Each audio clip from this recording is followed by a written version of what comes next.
এক দুপুরবেলা ইস্টবেঙ্গল সাপোর্টার বৌদি আমাদের ফ্ল্যাটে আসেন গল্প করতে। প্রায় দুপুরবেলাতেই উনি আমার সাথে গল্প করতে আসেন, কিন্তু এই দিনকে এসে উনি একটু অপ্রস্তুতে পড়ে যান। এক বয়স্কা ভদ্রমহিলার সাথে আমাদের ফ্ল্যাটে আমি তখন কথা বলছিলাম।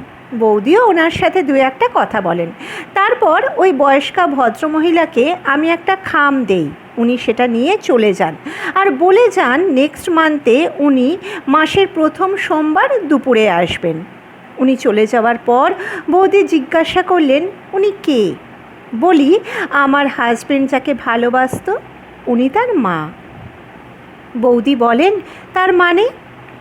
আমি বলি মানে ঘটনাচক্রে বিয়েটা ওদের হয়নি, মেয়েটিও আজ আর পৃথিবীতে নেই, ক্যান্সারে মারা গিয়েছে। ইনিই ওর মা, আর এক বোন আছে। বোন কলেজে ফাইনাল ইয়ারে পড়ে। আমরাই আপাতত ওদের সব খরচা চালাই।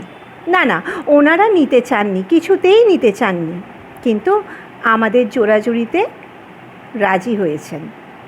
বৌদি বলেন তোমায় যত দেখছি অবাক হচ্ছি।